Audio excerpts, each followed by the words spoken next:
السلام عليكم ورحمة الله وبركاته. بسم الله الرحمن الرحيم.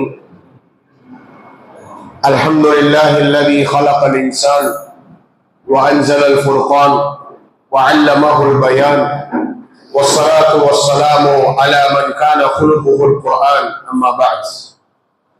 பேரன்பிற்கும் பெருமதிப்பிற்கும் உரிய எல்லாம் அல்ல அல்லாஹ்வின் நல்லடியார்களே, புனிதமிக்க ரமலானுடைய மாதத்தில் ரசூலுல்லாஹி ஸல்லல்லாஹு அலைஹி வஸல்லம் அவர்களுடைய வாழ்க்கை வரலாற்றை நாம் தொடர்ச்சியாக பார்த்து வருகிறோம். அதில் நேற்றைய தினம் ரசூலுல்லாஹி ஸல்லல்லாஹு அலைஹி வஸல்லம் அவர்களுக்கு ஏற்பட்ட சில துன்புறுத்தல்கள், அதற்கு பிறகு குறைஷி தலைவர்கள் எடுத்த சில முடிவுகள், அதே போன்று அவர்கள் செய்த அந்த பேரங்கள், அதை பற்றி எல்லாம் நாம் நேற்றைய தினம் பார்த்தோம். அதனுடைய தொடர்ச்சியாக அபூ தாலிப் அவர்கள் தங்களுடைய குடும்பத்தாரை அழைத்து ஒரு மிக முக்கியமான ஒரு மஷூராவிலே ஈடுபடுகிறார். ரசூலுல்லாஹி ஸல்லல்லாஹு அலைஹி வஸல்லம் அவர்களுக்கு நாள்தோறும் பிரச்சனைகள் கூடிக்கொண்டே செல்கின்றன. அவருடைய உயிருக்கே ஆபத்தாகிவிடும் அளவிற்கு என்று பிரச்சனை போயிட்டே இருக்கு. அப்போ ஒரு முடிவுக்கு வரணும் அப்படின்னு சொல்லி ஹாஷிம் குடும்பத்தாரையும் முத்தலிப் குடும்பத்தாரையும் அழைத்து நம்ம அவரை பாதுகாப்போம், நம்ம அவரோடு துணை நிற்போம் அப்படின்னு சொல்லி ஒரு தீர்மானத்தை போடுறாங்க. இதை எல்லாரும் ஏற்றுக்கொள்கிறார்கள். அபூ லஹப் மட்டும் என்ன பண்ணிடுறான், அது பிரிஞ்சு போயிடும், எனக்கு இதுல உடன்பாடு இல்லைன்னு சொல்லி ஒரு பிரிஞ்சு போயிடும். இந்த முன்னெச்சரிக்கை ஏற்பாடு செய்யப்படுவதற்கு பிறகு குறைஷிகள் என்ன பண்றாங்க, ஒரு பெரிய தீர்மானத்தை, அவங்க ஒரு தீர்மானத்தை போடுறாங்க. என்ன அப்படின்னா, முஹஸ்ஸப் அப்படின்ற ஒரு பள்ளத்தாக்குல குறைஷிகள் எல்லாம் ஒன்று கூடி இவர்களை நம்ம முழுமையா ஒதுக்கி வைக்கணும், முழுமையா இவர்களை நம்ம அப்புறப்படுத்தணும் அப்படின்னு சொல்லி சில தீர்மானங்களை ஃபஹீர் இப்னு ஆமிர் இப்னு ஹிஷாம் என்று சொல்லக்கூடிய இவன் இந்த தீர்மானத்தை எழுதுறான். என்ன எழுதுறான் அப்படின்னா, இவங்களோட திருமண உறவு வச்சுக்கூடாது. முதல்ல மன ரீதியா அவங்க துன்புறுத்தினாங்க, வேலைக்கு ஆகல. உடல் ரீதியா துன்புறுத்தினாங்க, அதுவும் எந்த வேலைக்கு ஆகல. அவங்களுடைய சொல்லக்கூடிய விஷயங்கள் சத்தியமா அசத்தியமாங்கிறத டெஸ்ட் பண்றதுக்காக சில கேள்விகளை கேட்டாங்க, அதுவும் வேலைக்கு ஆகல. பேரம் பேசி உலக ஆசைகளை கொண்டு அவங்களை மயக்கி விடலாம் அப்படின்னு ஒரு முடிவு எடுத்தாங்க, அதுவும் வேலைக்கு ஆகல. கடைசியில என்ன முடிவுக்கு வந்தாங்கன்னா, அவங்கள ஊரை விட்டு ஒதுக்கி வச்சிருவோம். அப்ப என்ன எழுதணும் அப்படின்னா, திருமணம் உறவை வைக்க கூடாது, அதே மாதிரி எந்த கொடுக்கல் வாங்கலும் இருக்கக்கூடாது, அவங்களுக்கு உணவு பொட்டலங்களை கூட கொடுக்க கூடாது, அவங்களோட பழகக்கூடாது, பேசக்கூடாது. அதே மாதிரி அவங்க சமரச பேச்சுக்கு வந்தாலும் அந்த சமரச பேச்சையும் அவங்களோட ஈடுபடக்கூடாது அப்படின்னு சொல்லி ஒட்டு மொத்தமா அவங்க என்ன பண்றாங்க அப்படின்னா, அபூ தாலிப் கணவாயில ஒதுக்கி வைக்கிறாங்க. அபூ தாலிபுடைய கணவாய், மக்காவிற்கு வெளியே இருக்கக்கூடிய அந்த கணவாயில் அவர்களை ஒதுக்கி வைக்கிறார்கள். கிட்டத்தட்ட பல ஆண்டுகள் அது நீடிக்கிறது, 3 ஆண்டுகள் அது நீடிக்கிறது. 3 ஆண்டுகள் எந்த விதமான உணவும் இல்லாமல், தண்ணீரும் இல்லாமல், சிறு குழந்தைகள் அங்கே அழக்கூடிய சப்தம் மக்கா முழுவதும் கேட்கிறது. எந்த அளவுக்குன்னா, ஒரு பொருளை போய் நம்ம வாங்கலாம் அப்படின்னு நினைக்கும் போது அந்த பொருளை முன்கூட்டியே குறைஷிகள் வாங்கிடுவாங்க. அதே நேரத்துல பொருட்களுடைய விலையை ஏற்றி விட்டு, பன்மடங்கா ஏற்றி விட்டு அந்த பொருட்களை வாங்க முடியாம ஆக்கிடுவாங்க. இப்படி ஒட்டுமொத்தமாக ஒதுக்கி வைத்ததால் குழந்தைகளுக்கு சரியா உண்பதற்கு உணவு கூட இல்லாமல் அழுக்குரல் மக்காவை கேட்டதாக வரலாறு நமக்கு சொல்கிறது. இப்படி 3 ஆண்டுகள் தொடர்ச்சியாக தொடர்ந்ததற்கு பிறகு இந்த நேரத்துல கூட ஒரு சில நபர்கள் என்ன பண்ணாங்கன்னா, மறைச்சு கொண்டு உணவு கொடுத்துட்டு இருந்தார். ஹக்கீம் இப்னு ஹிசாம் என்று சொல்லக்கூடிய ஒருவர், இவர் யார் என்றால் இவருடைய மாமி கதீஜா ரலியல்லாஹு அன்ஹா அவர்களுக்கு என்ன பண்ணுவார்னா, இரவு நேரத்துல இவர் கோதுமை மூட்டைகளை கொண்டு போய் கொடுப்பார். அதையும் ஒரு நாள் என்ன பண்ணிடுறோம் அப்படின்னா, அபூ ஜஹல் பார்த்து அது தடுத்து நிறுத்தம். அப்ப அபுல் பக்தரி என்று சொல்லக்கூடிய ஒருவர் அபூபக்கர் இருந்து அபூ ஜஹலிலிருந்து அவரை காப்பாற்றி அவர் தொடர்ந்து செய்யறதுக்கு அவர் என்ன பண்றாரு, உதவி செய்யறாரு. இப்படி கொஞ்சம் உதவிகள் போயிட்டு இருக்கு. ஆனா இந்த உதவிகள் போதுமானதாக இல்லை. இப்ப எந்த அளவுக்குன்னா, அபூ தாலிப் என்ன பண்ணுவாங்க அப்படின்னா, ரசூல் ஸல்லல்லாஹு அலைஹி வஸல்லம் அவங்களுடைய படுக்கையில படுக்க வைப்பாங்க. ஏன்னா நம்ம தூங்குற நேரத்துல அசந்த நேரத்துல ரசூலுல்லாஹி இவர்கள் கொலை செய்து விடுவாங்கன்ற ஒரு அச்சம் இருந்ததால இவங்களுடைய படுக்கையில படுக்க வச்சுருவாங்க. அப்படி கொலையாளிகள் அப்படியே நோட்டம் இருக்கிற மாதிரி தெரிஞ்சு அப்படின்னா படுக்கையை மாத்தி வேற படுக்கையில படுக்க வச்சுருவாங்க ரசூல் ஸல்லல்லாஹு அலைஹி வஸல்லம். இப்படி 3 ஆண்டுகள் கழிகிறது. அப்ப ஒரு நேரத்துல இதை நம்ம ஒரு முடிவுக்கு கொண்டு வரணும், இந்த தீர்மானத்தை கிழிச்சு எறியணும் நம்ம அப்படின்னு சொல்லி அங்க இருக்கக்கூடிய சில நல்ல மக்கள் முடிவெடுக்கிறாங்க. அதுல யார் அப்படின்னா ஹிஷாம் இப்னு அம்ர் அப்படின்ற ஒருத்தர் தான் தொடங்கி வைக்கிறார். இந்த ஹிஷாம் இப்னு அம்ர் இவரும் இரவு நேரத்துல சில உணவுகளை கொடுத்து வந்தார்.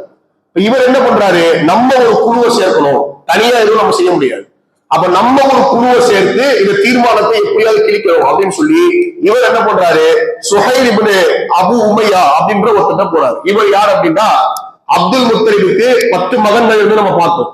10 மகன்களை போன்ற 6 மகன்கள் இருந்தனர். அந்த 6 மகன்கள்ல ஆத்திகா அப்படின்னு சொல்லக்கூடிய ஒரு மகள், அவருடைய மகன் தான் சுஹைல் இப்னு அபு உமையா. இவர் அவர்கிட்ட போறாரு, போய் சொல்றாரு, உங்க குடும்பம் எல்லாம் கஷ்டப்படுது, எல்லாரும் உணவு சாப்பாடு இல்லாம இருக்காங்க, நீங்க நல்லா சந்தோஷமா இருக்கீங்க, உங்களுக்கு சந்தோஷம் தான் இது அப்படின்றவரு அவர் சொல்றாரு, நான் ஒரு ஆளா என்ன பண்ண முடியும், நீ ஒரு ஆளுல உன்னோட சேர்ந்து நான் இருக்கேன், நம்ம 2 பேர் இருக்கோம் அப்படிங்கிறாரு. அப்படின்னு சொல்லிட்டு நீ இன்னொரு ஆள் என்ன பண்ணு, தேடி கண்டுபிடி அப்படின்னு சொன்ன உடனே அவர் இன்னொரு ஆளை கண்டுபிடிக்கிறார். அவர் யாருன்னா முத்தீம் இப்னு அதி அப்படின்னு சொல்லி அவரை கண்டுபிடிக்கிறார். இதே மாதிரி முத்தீம் இப்னு அதி சொல்றாரு, எல்லாரும் கஷ்டப்படுறாங்க, நம்ம சந்தோஷமா இருக்கோம், நம்ம தீர்மானத்தை கிழிக்கிறோம் அப்படின்னு சொல்லி அவர் என்ன பண்றாரு, நீங்க இன்னொருத்தரை சேர்த்துக்கங்க அப்படின்னு சொன்ன உடனே அபுல் பக்தரியை அவர் சேர்த்துக்கிறார். அதே மாதிரி அபுல் பக்தரி சமா என்று சொல்லக்கூடிய இவரை சேர்த்துக்கிறார். ஒரு 5 பேர் கொண்ட குழு உருவாயிடுச்சு. இப்ப இவங்க என்ன முடிவு பண்றாங்கன்னா, அடுத்த நாள் காலையில நம்ம இது குறித்து குரல் எழுப்பணும் அப்படின்னு சொல்லி நேரா மக்காவுக்கு வராங்க.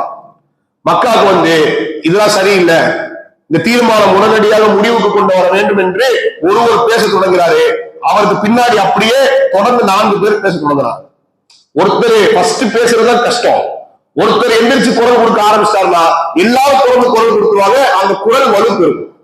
அப்ப அந்த குரல் வலுப்பெற்ற உடனே அபூஜஹல் சொல்றா, அதெல்லாம் கிழிக்க முடியாது, எழுதுறதுதான், எனக்கு என்னவோ நீங்க 5 பேரு பேசி வச்சிருக்க போன நைட்டு எல்லாரும் ஒரே மாதிரி கருத்து சொல்றீங்க அப்படின்னு சொல்லி அபூஜஹல் சொல்றான்.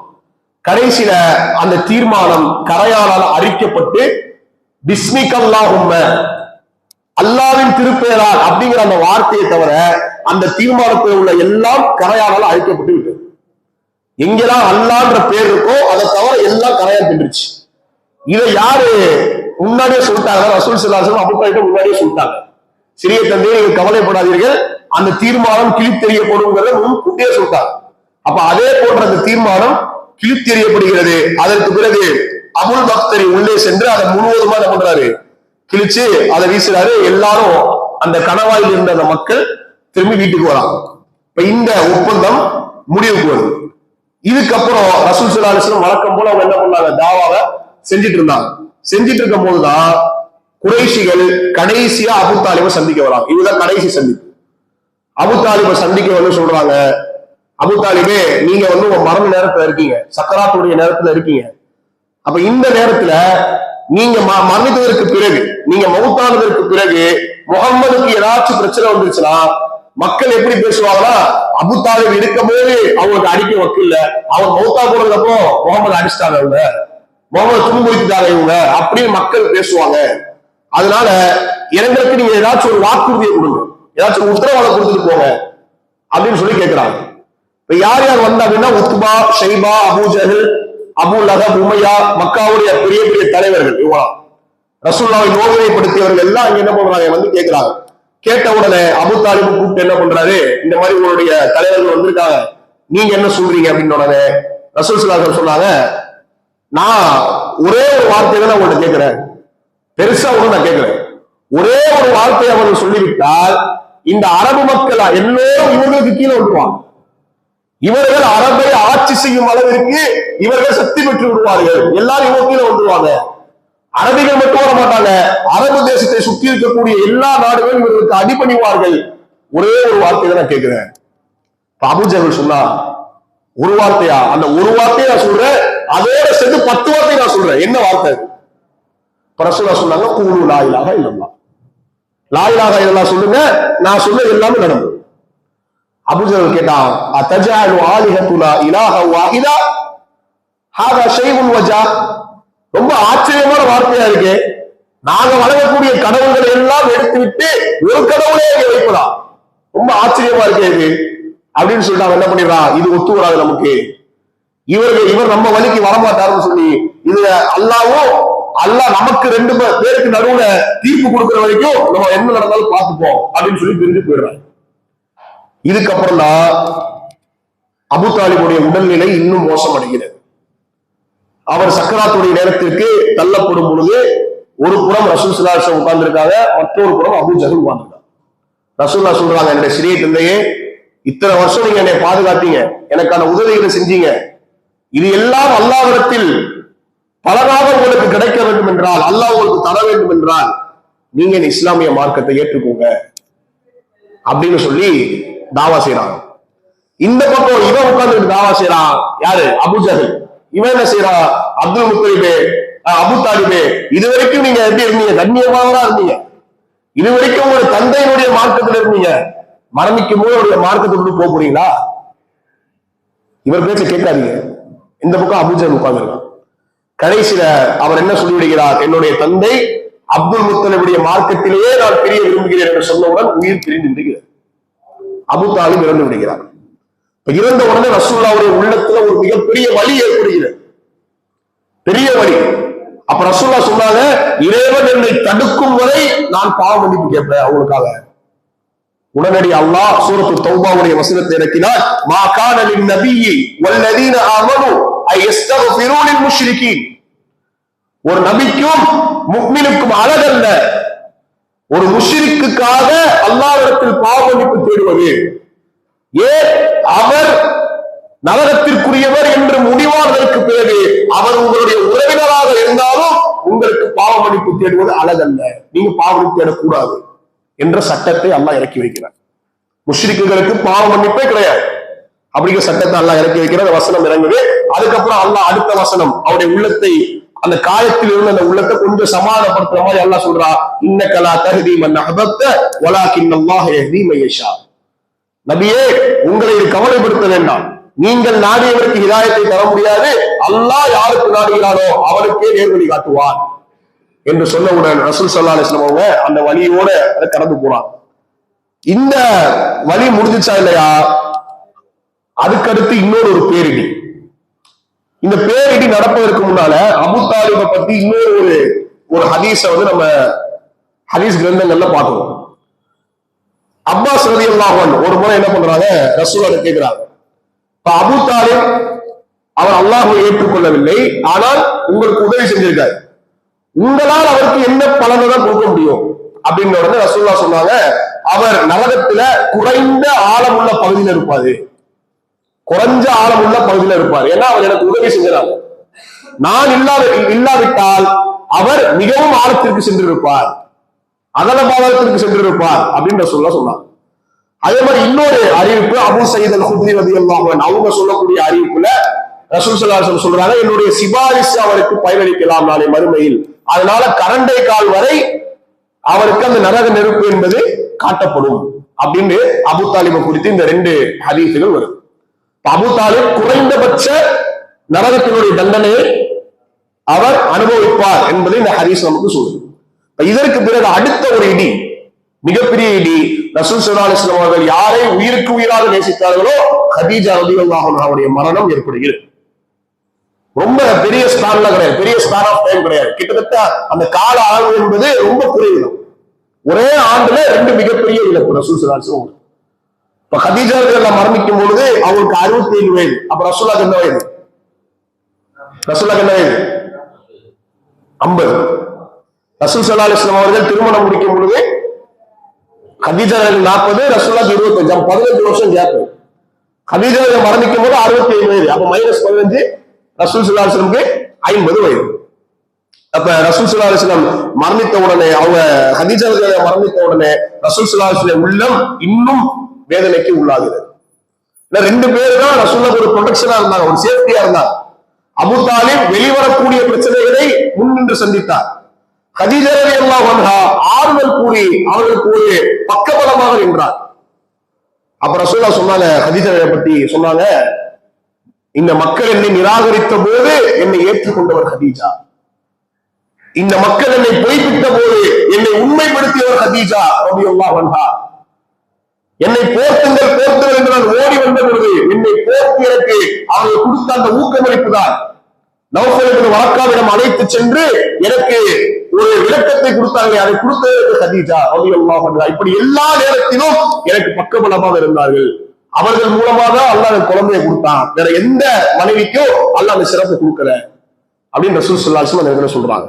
அதே மாதிரி இன்னொரு ஹதீஸ் வருகிறது, கதீஜா அவர்களுடைய சிறப்புகள்ல ஒரு சிறப்பு, ஒரு முறை ஜிப்ரீல் அலைஹிஸ்ஸலாம் வருகிறார், வந்து சொல்றாங்க ரசூலுல்லாஹ், இதோ உங்களுடைய மனைவி கதீஜா உணவை சுமந்து கொண்டு வந்து கொண்டிருக்கிறார், அவருக்கு நீங்கள் என்னுடைய புறத்திலிருந்தும் இறைவனுடைய புறத்திலிருந்தும் சலாம் சொல்லுங்கள், சொல்லிவிட்டு அவருக்கு நீங்கள் சொல்லுங்கள், அவருக்கு அல்லாஹ் எந்த விதமான கூச்சல் குழப்பமும் இல்லாத எந்தவித கலைப்பும் அடையாத ஒரு முத்து மாளிகையை அல்லாஹ் சொர்க்கத்தை அவர்களுக்கு ஏற்படுத்தியிருக்கிறார் என்று நீங்கள் சொல்லிவிடுங்கள். இப்ப இந்த அளவிற்கு இவர்கள் புகழப்படுகிறார்கள் என்றால் இவர்களுடைய தியாகம் என்பது அவ்வளவு பெரிய தியாகம். ஒரு மனைவி ஒரு கணவனுக்கு எப்படி பக்கபலமாக இருக்க வேண்டும் என்கின்ற அந்த உதாரணத்தை நாம் இங்கிருந்து படிக்கலாம். இப்ப நான் கதீஜா ரலியல்லாஹு அன்ஹா போன்று என்னுடைய கணவனுக்கு நான் இருப்பேன் என்கின்ற ஒரு முன்மாதிரியை காட்டி திகழ்ந்தவர் கதீஜா ரலியல்லாஹு அன்ஹா. பின்னர் காலத்துல கூட ஆயிஷா ரலியல்லாஹு அன்ஹா கோபப்படுவாங்க, எப்பவுமே ரசூலுல்லாஹ் கதீஜா எப்படி பேசும்போது கோபப்படுவாங்க, எப்ப நீங்க அவளை பத்தி பேசிட்டு இருக்கீங்க அப்படின்ற ஒரு பொசசிவ்னஸ், அந்த ஒரு கோபம் வரும். அப்ப ரசூல் ஸல்லல்லாஹு அலைஹி வஸல்லம் இந்த வார்த்தையை சொல்லி காட்டுவாங்க. அப்ப அந்த அளவுக்கு சப்போர்ட்டிவா இருந்த இந்த ரெண்டு பேருடைய மரணம் ரசூல் ஸல்லல்லாஹு அலைஹி வஸல்லம் இன்னும் வருத்தத்திற்கு ஆளாக்கியது. இதற்கு பிறகு இந்த மக்கத்து காஃபிர்களுடைய அந்த வெறியாட்டம், அவர்களுடைய அந்த துன்பம் இழைத்தல் என்பது மிகைத்து சென்றது, இன்னும் மிகைச்சிச்சு. இப்ப யாரும் இல்ல கேட்கறதுக்கு, இன்னும் ஈஸியா அடிக்கலாம் அப்படின்னு சொல்லி என்ன பண்ணாங்க, ரசூல் ஸல்லல்லாஹு அலைஹி வஸல்லம் தலையில் மண்ணை அள்ளி வீசினாலும் ஒருத்தர். உடனே ரசூல்லா வீட்டுக்குள்ள போறாங்க, ரசூலுல்லாஹ்வுடைய மகள் தந்தையை கட்டி பிடித்து அழுகிறார், தந்தையை உங்களுக்கு இந்த நிலைமையா? அப்ப சொன்னாங்க, என் மகளே அழாதே அழாதே, அல்லாஹ் சுப்ஹானஹு வ தஆலா நம்ம இருந்து காப்பாற்றுவான், நீ அழாத, கவலைப்படாத அப்படின்னு சொல்லி ரசூல் ஸல்லல்லாஹு அலைஹி வஸல்லம் ஆறுதல் சொல்றாங்க. இதற்கு பிறகுதான் ரசூல் ஸல்லல்லாஹு அலைஹி வஸல்லம் அவர்கள் சௌதா ரலியல்லாஹு அன்ஹா அவர்களை திருமணம் முடிக்கிறார்கள். நபித்துவத்தின் 10ஆம் ஆண்டு சௌதா ரலியல்லாஹு அன்ஹா ரசூல் ஸல்லல்லாஹு அலைஹி வஸல்லம் திருமணம் முடிக்கிறாங்க. இவங்க யார் அப்படின்னா அபிசீனியாவிற்கு இரண்டாம் போச்சுல அவர் கூட்டம், அந்த கூட்டத்தில் கலந்து கொண்டவர்கள் இவர்கள். இவர்களுடைய கணவர் ஹபஷாவில் மரணம் அடைந்து விடுகிறார். அப்ப இவங்க மக்காவுக்கு திருமண உடனே இத்தா காலம் முடிந்ததற்கு பிறகு ரசூல் ஸல்லல்லாஹு அலைஹி வஸல்லம் இவர்களை திருமணம் முடித்துக் கொள்கிறார்கள். இதற்கு பிறகுதான் சரி நம்ம மக்காக்குள்ள சொன்னது போதும், கொஞ்சம் மக்காவை விட்டு வெளியே போய் நம்ம தாவா செய்வோம் அப்படின்னு சொல்லி ரசூல் ஸல்லல்லாஹு அலைஹி வஸல்லம் ஒரு முடிவை எடுத்து தாயிஃப் நகரத்தை நோக்கி பயணமாகிறார். தாயிஃப் நகரம் மக்காவிலிருந்து கிட்டத்தட்ட 60 மைல் தொலைவில் இருக்கக்கூடிய 2 மலைகளுக்கு மத்தியில் உள்ள ஒரு கிராமம். அப்ப அந்த கிராமத்திற்கு ரசூல் ஸல்லல்லாஹு அலைஹி வஸல்லம் ஸெய்த் பின் ஹாரிஸா ரலியல்லாஹு அன்ஹு அவர்களை அழைத்துக் கொண்டு நடந்து செல்கிறார்கள் அந்த ஊருக்கு. இப்ப அங்கே போய் என்ன பண்றாங்க அப்படின்னா பனு சகீஃப் உடைய அந்த கூட்டத்தார சந்திக்கிறாங்க. பனு சகீஃப் உடைய தலைவர் யாருன்னா அம்ர் இப்னு உமைர் அஸ்-ஸகஃபி அப்படின்னு சொல்லக்கூடிய இவருக்கு 3 மகன்கள் இருக்காங்க. இந்த 3 மகன்களை ரசூல் ஸல்லல்லாஹு அலைஹி வஸல்லம் சந்திக்கிறாங்க. ஒருத்தர் யாருன்னா அப்து யாலில், மஸ்ஊத், ஹபீப், இந்த 3 பேரை சந்திச்சு ரசூல் ஸல்லல்லாஹு அலைஹி வஸல்லம் தான் வந்த நோக்கத்தை சொல்றாங்க. நான் இந்த மாதிரி அல்லாஹ்வுடைய தாவாவை எடுத்து சொல்வதற்காக வந்திருக்கேன்னு சொன்ன உடனே அந்த 3 பேரும் சொன்ன அந்த வார்த்தை, எந்த ஒரு அழைப்பாளரும் இப்படிப்பட்ட ஒரு வார்த்தையை கேள்விப்பட்டிருக்க மாட்டாங்க, இப்படிப்பட்ட ஒரு வார்த்தையை உருவாக இருக்க மாட்டாங்க. ரசூல் ஸல்லல்லாஹு அலைஹி வஸல்லம் ஒருத்தன் கேட்டா, உன்னை நபியாக அனுப்பியதற்கு நான் காபத்துல்லாவுடைய திரையை பிடித்திருப்பேன், நீலா நபியா? ஒருத்தன் கேட்டான். இன்னொருத்தன் என்ன கேட்டான் அப்படின்னா, நபி ஸல்லல்லாஹு அலைஹி வஸல்லம் அல்லாஹ்வுக்கு வேற ஆளே கிடைக்கலையா, உன்னதான் நபியா அனுப்பணுமா? இன்னொருத்தன் கடைசியோட சொன்னா, உன்னை பத்தி நான் பேசவே விரும்பல, ஒருவேளை நீ உண்மையிலே நபியா இருந்தா நான் உன்னை குறித்து தவறா பேசிவிட்டால் அல்லாஹ்வுடைய தண்டனை என் மீது இறங்கிவிடும், இல்ல நீ நபி இல்ல, நீ சொல்றது பொய் என்றால் பொய்யரோடு பேசுவதற்கு நான் விரும்பவில்லை அப்படின்ற இந்த 3 நபர்களும் இந்த பதிலை சொல்லிடுறாங்க. அப்ப ரசூலுல்லாஹ் சொல்றாங்க, இதுதான் உங்கள் முடிவு என்றால் என்னுடைய வருகையை நீங்கள் மறைத்து விடுங்கள், அதாவது நான் எந்த நோக்கத்திற்காக வந்தாலும் அதை நீங்கள் மறைத்து விடுங்கள் அப்படின்னு சொல்லிட்டு ரசூல்லா 10 நாள் இந்த வார்த்தைகளை கேட்டதற்கு பிறகும் 10 நாள் தங்குறாங்க. நம்ம தாவா செய்யும் போது யாராவது ஒருத்தர் விமர்சனம் பேசிட்டா முடிஞ்சு போச்சு, அடுத்த நாள் தாவா வரமாட்டோம். நம்ம தாவால யாராவது விமர்சனம் செய்து விட்டால், தாவா களம் என்பதே எல்லாம் சூழ்ந்ததுதான். அல்லாஹ்வுடைய வார்த்தையை சொல்லும் பொழுது விமர்சனங்கள் வரும், அடிகள் வரும், உதைகள் வரும். அதையெல்லாம் தாங்கி கொண்டுதான் நாம் தாவா செய்ய வேண்டும். அதுக்குதான் இவ்வளவு உதாரணங்கள் நம்ம சொல்லியிருக்கோம். அப்ப ரசூல் ஸல்லல்லாஹு அலைஹி வஸல்லம் இந்த வார்த்தைகளை கேட்டதற்கு பிறகோ 10 நாட்கள் அங்கே தங்குறாங்க, தங்கி தாவா செய்யறாங்க. 10வது நாள் கடைசி நாள் அந்த மக்கள் எல்லாம் ஒன்று கூடி ரசூலுல்லாஹி ஸல்லல்லாஹு அலைஹி வஸல்லம் அவர்களை ஊரை விட்டு துரத்துகிறார்கள். சிறு சிறு குழந்தைகள், சிறு சிறு பிஞ்சுகள் கல்லை எடுத்து அல்லாஹ்வுடைய தூதருடைய குதிகால்களை குறிவைத்து எரிகிறது. ரசூலுல்லாஹ்வுடைய குதிகால்களை ஃபுல்லா ரத்தம். அப்படியே ஸைத் இப்னு ஹாரிஸா அவங்க அப்படியே ரசூலுல்லாஹ் கட்டி அணைக்கிறாங்க. அந்த கற்களை தங்களுடைய உடம்பில் வாங்கிக் கொள்கிறார்கள். அவங்களுக்கு பெரிய அடி. இப்படி ரத்த கலவையோடு ரசூலுல்லாஹி ஸல்லல்லாஹு அலைஹி வஸல்லம் அந்த தாயிஃப் நகரத்தை விட்டு வெளியேறுகிறார்கள். வெளியேறி ரபியா மகன்களுடைய தோட்டம் அங்கே இருக்கிறது. நம்ம எங்க சொன்னோம், உத்பா ஷைபா 2 பேரும் சகோதரர்கள். இவருடைய தந்தை அண்ணா ரபியா. இப்ப இவங்க 2 பேருடைய தோட்டம், ஒரு திராட்சை பழ தோட்டம் இங்க இருக்கு. அப்ப அதுக்கு அருகாமையில் ரசூல் ஸல்லல்லாஹு அலைஹி வஸல்லம் அமர்றாங்க. அமர்ந்து ஒரு சிறப்பு மிக்க ஒரு பிரார்த்தனையை கேட்கிறாங்க. அது என்ன பிரார்த்தனைனா, அல்லாஹ்வே எனது ஆற்றலையும் குறைவையும் என்னுடைய திறமை குறைவையும் மனிதர்களிடத்தில் நான் மதிப்பின்றி இருப்பதை முன்னிடத்தில் முறையிடுகிறேன். எதை நோக்கி நீ என்னை கொண்டு செல்கிறாய், செலுத்துகிறாய் அப்படின்ற ஒரு பெரிய சிறப்பு மிக்க ஒரு பெரிய பிரார்த்தனை. அந்த பிரார்த்தனைய உள்ளத்துல வலியோடு அல்லாஹ் கேட்கிறாங்க. கேட்ட மாத்திரத்திலேயே ரசூல் ஸல்லல்லாஹு அலைஹி வஸல்லம் நிலைமையை பார்த்து அந்த தோட்டத்துல இருந்த அந்த ரபியாவுடைய மகன்கள் என்ன பண்றாங்க அப்படின்னா, அவங்களுக்கு ஒரு திராட்சை குலைய அப்படியே பிச்சு தன்னுடைய அடிமைத்தை கொடுத்து அனுப்புறாங்க. நீங்க போய் கொடுத்துட்டு வாங்க அப்படின்னு. கல்லஞ்சக்காரன் தான் இருந்தாலும் ஏதோ இறக்க குணங்கிறது ஒண்ணு இருந்துச்சு அவன். அப்ப அவர் என்ன பண்றாரு, அந்த பழத்தை எடுத்து வந்து ரசூலோட கொடுக்குறாரு. ரசூலா பிஸ்மில்லான்னு சொல்லி சாப்பிடுறாங்க. பிஸ்மில்லான்னு சொல்லி சாப்பிட்ட உடனே வந்தவருக்கு ஆச்சரியம், இது என்ன மொழி, இது வித்தியாசமா இருக்கு அப்படின்னு. ரசூலா கேட்டாங்க, நீ எந்த ஊருன்னு கேட்டாங்க. நான் நினேவா அப்படின்ற ஒரு ஊர்ல இருந்து வரேன். அப்படியா, என்னுடைய சகோதரர் யூனுஸ் இப்னு மத்தா அவர் வாழ்ந்த ஊரா, யூனுஸ் அலைஹிஸ்ஸலாம் வாழ்ந்த ஊருக்கு கேட்ட உடனே அவருக்கு அப்படியே ஆச்சரியம். இதுவரை யாருக்கும் தெரியாத ஒரு செய்தியை இவருக்கு எப்படி தெரிஞ்சுச்சுன்ற ஒரு ஆச்சரியம். அப்ப ரசூல் ஸல்லல்லாஹு அலைஹி சொன்னாங்க, என்னுடைய சகோதரர் தான் அவர். அவர் எப்படி ஒரு இறை தூதராக வந்தாரோ அதே போன்று நானும் ஒரு இறை தூதர் தான் என்பதை சொல்றாங்க. சொன்ன உடனே, உங்களுடைய வார்த்தை ரொம்ப ஆச்சரியமா இருக்கு, இதை நபியை தவிர எவராலும் அறிய முடியாது, அப்படிப்பட்ட ஒன்று நீங்க சொல்லியிருக்கீங்க அப்படின்னு சொல்லிட்டு அங்க இருந்து திரும்பி போகும்போது அந்த 2 பேரும் பார்த்துட்டே இருக்காங்க. ஆஹா, இவருடைய முகத்துல ஒரு மாற்றம் தெரியுது. ரசூலுல்லாஹ் என்ன பண்ணிட்டாங்க, இவங்களுக்கும் சூரிய வச்சுட்டாங்க அப்படின்ற அங்க இருந்து பார்த்துட்டு இருக்காங்க.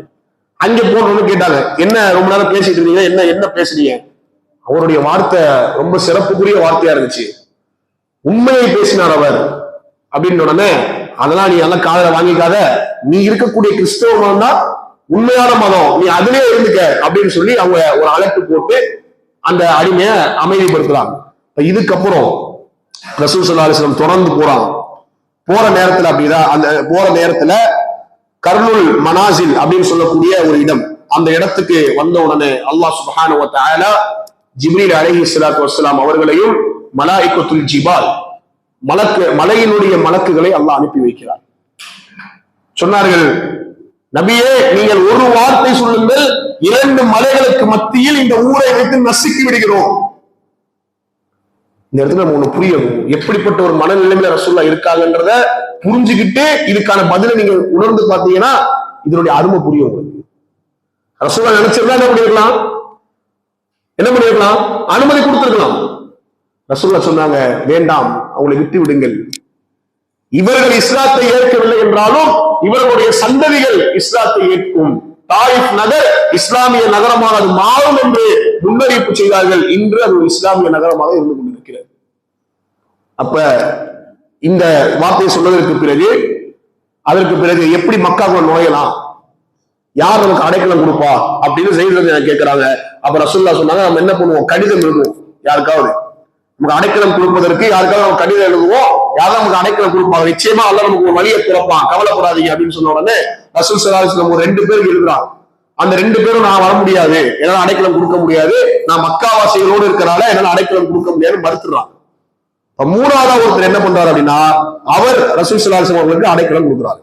இந்த அடைக்கலம் கொடுக்கிறது அந்த மக்காவுக்குள்ள போறதுக்கு முன்னாடி என்ன அப்படின்னா, அல்லாஹ் சுப்ஹானஹு வ தஆலா ரசூல் ஸல்லல்லாஹு அலைஹி வஸல்லம் இதுவரைக்கும் மனிதர்களுக்கு தான் தாவா செஞ்சாங்க. அடுத்த கட்டமா ஜின்களை அல்லாஹ் அனுப்பி வைக்கிறார். ஜின்கள் ரசூலுல்லாஹ்ட்ட வராங்க. ரசூலுல்லாஹ்ட்ட வந்து இந்த குர்ஆனை ஜின்கள் செவியேற்கிறார்கள். செவியேற்ற உடனே அல்லாஹ் குர்ஆனுடைய வசனத்தை இறக்குகிறார். குல் ஊஹிய இலைய அன்னஹு இஸ்தமஅ நஃபரும் மினல் ஜின் ஃபகாலு இன்னா சமிஅனா குர்ஆனன் அஜபா யஹ்தி இலர் ருஷ்தி ஃபஆமன்னா பிஹி வலன் நுஷ்ரிக பிரப்பினா அஹதா. அந்த வசனங்கள் எழுதுகிறது. ஜின்களில் இருந்த ஒரு கூட்டம் நபியிடத்தில் வந்தது. அந்த வசனங்களை ஓதி அது செவிமடுத்து விட்டு சொன்னார்கள், யஹ்தி இலர் ருஷ்தி, அந்த குர்ஆன் எங்களை நேர்வழியின் பக்கம் செலுத்துகிறது. வலன் நுஷ்ரிக பிரப்பினா அஹதா, எங்களுடைய இறைவனுக்கு நாங்கள் ஒருபொழுதும் இணை கற்பிக்க மாட்டோம் என்ற இந்த வசனம் அப்போதுதான் இறக்கப்படுகிறது. இன்றும் ஹஜ் உம்ராவுக்கு செல்லக்கூடியவர்கள் மஸ்ஜிதுல் ஜின் என்கின்ற ஒரு பள்ளிவாசலை நீங்கள் அங்கே பார்க்கலாம். அந்த இடத்துலதான் ரசூல் ஸல்லல்லாஹு அலைஹி வஸல்லம் இந்த வசனங்களை அவருக்கு தாவா செய்த அந்த இடம் அங்கே அமைந்திருக்கிறது. இதற்கு பிறகுதான் ரசூல் ஸல்லல்லாஹு அலைஹி வஸல்லம் அவர்கள் அடைக்கலம் தேடி முத்தலிம் இப்னு அதி என்று சொல்லக்கூடிய இவர் தான் அடைக்கலம் கொடுக்கிறார். இவர் என்ன பண்றாரு, தன்னுடைய மகன்களை எல்லாம் அழைத்துக் கொண்டு உடம்புல ஃபுல்லா வாட்களை, அதாவது ஆயுதங்களை தொங்கவிட்டவாறு ரசூலுல்லாஹி ஸல்லல்லாஹு அலைஹி வஸல்லம் என்ன பண்றாங்க, மக்காவுல கூட்டிட்டு போறாங்க. ரசூலுல்லாஹ் மக்காவுக்குள்ள போயிடுறாங்க. இந்த ஒரு சம்பவம் ரொம்ப முக்கியமான ஒரு சம்பவம். அதனாலதான் ரசூல் ஸல்லல்லாஹு அலைஹி வஸல்லம் சொன்னாங்க, இந்த முத்தலிம் இப்னு அதி என்பவர் ரொம்ப முக்கியமானவர். இதனால ரசூலுல்லாஹ் சொன்னாங்க, பத்ருடைய போர்க்களத்துல பத்ரில் கைது செய்யப்பட்ட இந்த கைதிகளை இவர்களை விடுதலை செய்யுமாறு முத்தலிம் இப்னு அதி உரிமை கோரி இருந்தால் நான் அவர்களை விடுதலை செய்திருப்பேன். ஏன்னா அவ்வளவு முக்கியமான ஒரு ஆள் எனக்கு உதவி செஞ்சாரு. ரசூலுல்லாஹ் உதவி மறக்கக்கூடியவர் அல்ல. அப்ப ரசூலுல்லாஹ் அங்கே வந்து அதை சொல்லி காமிச்சாங்க. இதுக்கப்புறம் நபி ஸல்லல்லாஹு அலைஹி வஸல்லம் அவர்கள் சிறு சிறு கோத்திரங்களுக்கும் தனிநபர்களுக்கும் தாவா செய்றாங்க. ஒரு சில கோத்திரங்களுக்கு. அதுல ஒரு கோத்திரம் யாரு அப்படின்னா ஆமிர் இப்னு ஸாஸா அப்படின்ற ஒரு கிளை, ஒரு கோத்திரம். இதுல என்ன பண்றாங்க அப்படின்னா, பைஹரா அப்படின்ற ஒருத்தர் என்ன பண்றான் அப்படின்னா, சரி நீங்க சொல்ற விஷயத்தை நாங்க ஏத்துக்கிறோம், நீங்க சொல்ற தாவாவை நாங்க ஏத்துக்கிறோம், ஆனா என்ன பண்ணணும் அப்படின்னா, நாளைக்கு நீங்க யாரை எதிர்க்கிறீங்களோ அந்த எதிர்க்கிறவங்களோட நீங்க போர் செஞ்சு இறைவன் வெற்றியை கொடுத்து உங்களுடைய மரணத்திற்கு பிறகு ஆட்சி அதிகாரத்தை இவங்களை கொடுப்பீங்களா? அப்ப அவன் ஒரு நிபந்தனையோடு நான் ஏத்துக்கிறேன் அப்படின்னு சொல்ல வரான். இஸ்லாம் ஏத்துக்கிறேன், ஆனா இந்த நிபந்தனை இருக்கு. அப்ப ரசூலுல்லாஹ் சொன்னாங்க, குலில்லாஹும்ம மாலிகுல் முல்க் துத்தில் முல்க மன் தஷா வ தன்ஸிஉல் முல்க மிம்மன் தஷா. ஆட்சி அதிகாரம் என்பது அல்லாஹ்வுடைய கரத்தில் இருக்கிறது. அவன் நாடியவற்றை தருகிறான், நாடியவற்றை அவன் பறித்துக் கொள்கிறான். என்னுடைய கையில எதுவும் இல்லை அப்படின்ற உடனே அவன் சொல்லிடுறான், எப்படி உங்களுக்கு ஆதரவா நாங்க போருக்குவோமோ எங்களுடைய கருத்தை வாளுக்கு இரையாக்கணும், ஆனா எங்களுக்கு நீங்க என்ன பண்ண மாட்டீங்க, ஆட்சி அதிகாரத்தை கொடுக்க மாட்டீங்க, இது நல்லா இருக்கு அப்படின்னு சொல்லிட்டு அவன் நான் ஏத்துக்க முடியாதுன்னு போயிடுவான். அப்ப அடுத்து தனிநபர்களுக்கு ரசூல் ஸல்லல்லாஹு அலைஹி வஸல்லம் கொடுக்குறாங்க தாவா. அதுல ஒருத்தர் யாருன்னா அபூ தர் அல் கிஃபாரி ரலியல்லாஹு அன்ஹு. இவர் யார் அப்படின்னா கிஃபார் கோத்திரத்தை சார்ந்த அபூ தர் என்று சொல்லக்கூடிய ஒருவர். இவர் என்ன பண்றாரு, இந்த மாதிரி மக்கால ஒருத்தர் நபின்னு சொல்லிட்டு திரிகிறாராமே, அவர் யாரு அப்படிங்கிற அந்த இன்ஃபர்மேஷனை கலெக்ட் பண்ணிட்டு வர்றதுக்காக இவருடைய சகோதரர் அனீஸ் அவரை மக்காவுக்கு அனுப்புறாரு. நீங்க மக்காவுக்கு போக வேண்டும். அவர் மக்கால போய் அது அந்த செய்தி உண்மைதான் அப்படிங்கிறத மட்டும் என்ன பண்றாரு, கொண்டு வந்து சகோதரன் சொல்றாரு, ஆமா அப்படி ஒருத்தர் வந்திருக்காரு அப்படிங்கிறத சொல்றாரு. இவர் என்ன பண்றாரு, நீங்க சொன்ன இன்ஃபர்மேஷனுக்கு பத்தல, செய்தி பத்தல, நானே போறேன் அப்படின்னு சொல்லி இவரே கிளம்பி எங்க போறாரு, மக்காவுக்கு போறாரு. மக்காவுக்கு போய் என்ன பண்றாரு, அங்க போய் அப்படியே பாக்குறாரு, யாராவது இதை பத்தி பேசுவாங்களா, யார்கிட்ட இதை பத்தி கேட்போம்னு பாக்கணும், யாரும் இதை பத்தி பேசல. அப்ப காபத்துல்லாஹ் அருகாமையில் அமர்ந்து இருக்கும் பொழுது அலி ரலியல்லாஹு அன்ஹு வெளியில போறாங்க. போன உடனே இவர் யாரும் புதுசா இருக்காரு, நம்ம ஊர்க்காரர் மாதிரி தெரியலையே இவரு அப்படின்னு சொல்லி விசாரிக்கும் பொழுது, நான் இங்க ஒரு வேலையா வந்தேன், அந்த வேலை எனக்கு முடியல அப்படின்னு உடனே அலி சொல்றாங்க, சரி வாங்க நம்ம வீட்டுக்கு வாங்க. மக்கத்து வாசிகள் இருந்த ஒரு பெரிய குணம் என்னன்னா, விருந்தோம்பல்லாம் ஒரு சிறந்ததா இருந்தான். எப்பொழுது விருந்தோம்பல், விருந்தளிக்கிறது, அதுல மக்கத்து வாசிகளுக்கு ஒரு பெரிய சிறப்பு இருக்கு. அதனாலதான் இன்னைக்கு அவங்களுக்கு அல்லாஹ் செல்வத்தை கொட்டி கொடுக்குறான் அப்படின்னா அந்த விருந்தோம்பல் என்கின்ற ஒரு உயர்ந்த குணம். தனக்கு சாப்பாடு இல்லாவிட்டாலும் ஒரு வெளியூர்வாசி வந்து விட்டால் அவரை கவனிப்பதில் அவங்க அடிச்சுக்க முடியாது. அப்ப அலி ரலியல்லாஹு அன்ஹு தன்னுடைய வீட்டுக்கு அழைச்சிட்டு போறான். அடுத்த நாள் காலை ஒரு நாள் அங்க தங்குறாரு. அடுத்த நாள் காலை சரி இப்ப போய் அதை கேட்போம் அப்படின்னு பார்த்தா அப்பயும் கேட்க முடியாத ஒரு சூழ்நிலை. அப்ப அலி ரலியல்லாஹு அன்ஹு திருப்பி பாக்குறாங்க, இவர் நீங்க வந்து வேற முடியல போல, என்ன வேலையாக வந்தீங்க என்று சொல்லுங்க, நான் சொல்றேன் உங்கள்கிட்ட. அப்ப அவர் சொல்றாரு, நான் சொல்லுவேன், ஆனா நீங்க மறைவா வச்சுக்கணும், அமானத்தை அதை வச்சுக்கணும், நீங்க வெளிப்படுத்தக்கூடாது யாருக்கிட்டையும் அப்படின்னு நான் சொல்றேன், சொல்லுங்க அப்படின்னு உடனே அபூதர் அல் கிஃபாரி சொல்றாரு, இங்க முகமது ஒருத்தர் வந்திருக்காராம, நான் அவரை சந்திக்க தான் வந்திருக்கேன், ரொம்ப நல்லதா போச்சு, நான் அவரை பார்க்க தான் போறேன், வாங்க உங்களை கூட்டிட்டு போறேன் அப்படின்னு சொல்லி அபூதர் அல் கிஃபாரி கூட்டிட்டு போறாங்க. கூட்டிட்டு போகும்போது ஒரு நிபந்தனையை சொல்றாங்க, நல்லா புரிஞ்சுக்கணும், இங்க சூழ்நிலை சரியில்லை, முகமதுன்ற பேரை கிளம்ப முடிவாங்க, அவங்கள போட்டு அடிச்சிருவாங்க இந்த மக்களுக்கு குறைஷிகள், அதனால நீங்க சூழ்நிலை சரியில்லை, நான் போய்கிட்டே இருப்பேன், நீங்க பின்னாடி வந்துட்டே இருங்க, எவனாவது ஒரு காஃபிர் நம்மளை பார்த்துட்டான்னா டக்குன்னு நான் குனிஞ்சு என்னோட செருப்பை சரி பண்ற மாதிரி நான் இது பண்ணுவேன், செய்ய பண்ணுவேன், நீங்க நடந்து போயிட்டு இருக்கும், இந்த நிபந்தனைக்கு நீங்க ஒத்துழைனா நம்ம போலாம் அப்படின்னு சரி அப்படியே நம்ம செய்வோம்னு சொல்லிட்டு அலி ரலியல்லாஹு அப்படியே ரசூலுல்லாஹ்வுடைய வீட்டுக்கு கூட்டு போயிட்டாங்க. கூட்டு போன உடனே அவங்க ரசூலுல்லாஹ் வந்து தாவா செய்றாங்க. தாவா செய்த மாத்திரத்திலே அவர் இஸ்லாத்தை ஏற்றுக்கொள்கிறார். இஸ்லாத்தை ஏற்றுக்கொண்டதற்கு பிறகு ரசூலுல்லாஹ் சொல்றாங்க, நீங்க உங்க கூட்டத்தார்கிட்ட போய் நீங்க தாவா செஞ்சு அவங்கள நீங்க என்ன பண்ணுங்க, இஸ்லாத்தின் பக்கம் அழையுங்கள் அப்படின்னு உடனே இவர் ஊருக்கு போகாம என்ன பண்றாருன்னா மக்கா கிட்ட வந்து, அங்க எவ்வளவு சொல்லலாம் அவருக்கு தெரியாது, காபத்துல்லா கிட்ட வந்து அஷ்ஹது அல்லா இலாஹா இல்லல்லாஹ் வ அஷ்ஹது அன்ன முஹம்மது ரசூலுல்லாஹ் அப்படின்றாரு. உடனே எல்லாம் ஒண்ணு போயிட்டாங்க. போட்டு அவரை அடிக்கவும் அப்பாஸ் ரலியல்லாஹு தடுக்கிறாங்க. நீ யார் அடிக்கிறீங்க தெரியுமா, கிஃபார் கோத்தோட தலைவர் அவரு, அவரை தாண்டிதான் நீங்க எங்க போகணும், ஷாமுக்கோ எமனுக்கோ நீங்க அவரை தாண்டிதான் போகணும், ஏன்னா கடல் ஓரத்தில் வாழக்கூடிய ஒரு கூட்டம் கிஃபாருடைய கூட்டம், அப்ப நீங்க அவங்க தாண்டிதான் நீங்க போகணும் அப்படின்னு உடனே மக்கள் எல்லாம் விலகிறாங்க. அப்பயாவது போலாம்ல, திருப்பி அவங்க என்ன பண்றாங்க, திருப்பி எந்திரிச்சு அஷ்ஹது அல்லா இலாஹா இல்லல்லாஹ் வ அஷ்ஹது அன்ன முஹம்மது ரசூலுல்லாஹ் திருப்பி ஏதாவது வைக்கிறாங்க, திருப்பி அப்பாஸ் தடுத்து விடுறாங்க. அதற்கு பிறகு அபூதர் அல் கிஃபாரி ரலியல்லாஹு அன்ஹு தன்னுடைய கூட்டத்தாருக்கு சென்று தாவா செய்யறாங்க. அல்ஹம்துலில்லாஹ் தாவாவின் அடிப்படையில் எல்லாரும் இஸ்லாத்தை ஏற்றுக்கொள்கிறார்கள். இவர் ஒருவர். இதற்கு பிறகு யாருன்னா துஃபைல் இப்னு அம்ர் அத்-தௌசி அப்படின்னு சொல்லக்கூடிய இவர் தௌஸ் கோத்திரத்தை சார்ந்தவர். இவங்களாம் வந்து மக்காவாசிகள் கிடையாது, வெளியூர்ல இருந்து வரக்கூடியவர். தௌஸ் என்பவர் மக்காவுக்கு வராரு.